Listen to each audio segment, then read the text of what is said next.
सालिग्राम जी की एक बहुत सुंदर कथा आती है कि एक संत थे और अपने आश्रम में उन्होंने बहुत सारे सालिग्राम जी रख रखे थे और नित्य प्रति उन्हें नहलाते, चंदन इत्यादि सब लगाते नित्य। एक दिन महाराज जी को कहीं बाहर जाना था तो महाराज जी ने कहा अपने शिष्य से कि बेटा मैं बाहर जा रहा हूं, तुम अपने भगवान का ध्यान रखोगे, सालिग्राम जी का ध्यान रखोगे? बोले हाँ गुरुजी मैं अवश्य ध्यान रखूंगा। गुरुजी यात्रा के लिए चले जाते हैं और वह शिष्य जो था,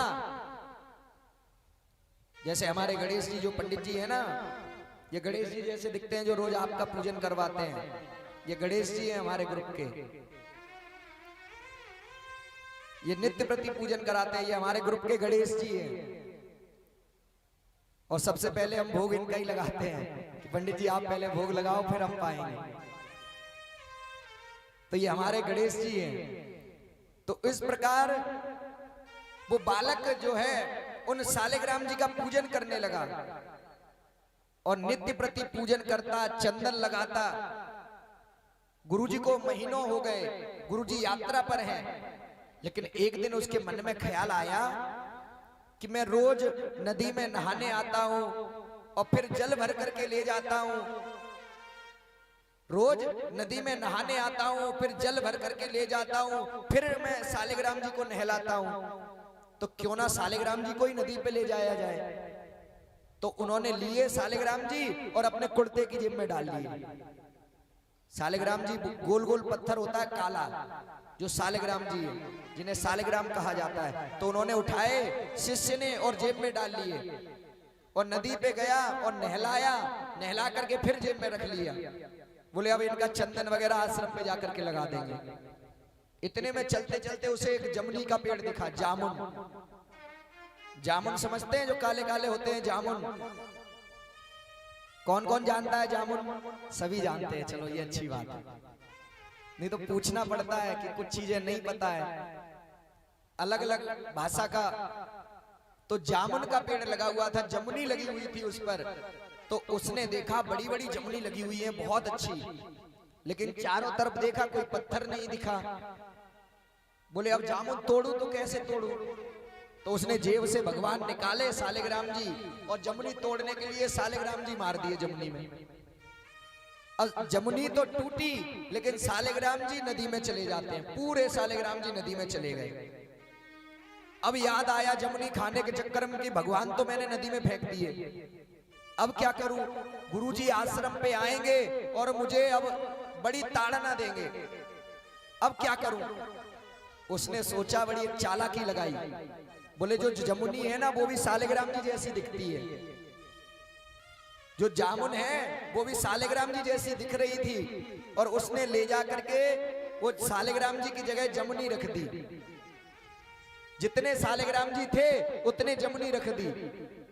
और उस दिन से उसने पूजा नहीं की, उस दिन ऊपर से चंदन लगा दिया उसने और रख करके भजन करने लगा। कुछ दिनों बाद गुरुजी आए और गुरुजी ने देखा कि बेटे सालिग्राम जी तो चमक रहे हैं, रोज इतना ऐसी पूजा की है तूने कि सालिग्राम जी इतना चमक रहे हैं। अब गुरुजी को क्या पता कि ये तो जमुनी रखी हुई है। तूने बहुत अच्छी सेवा की है बेटे।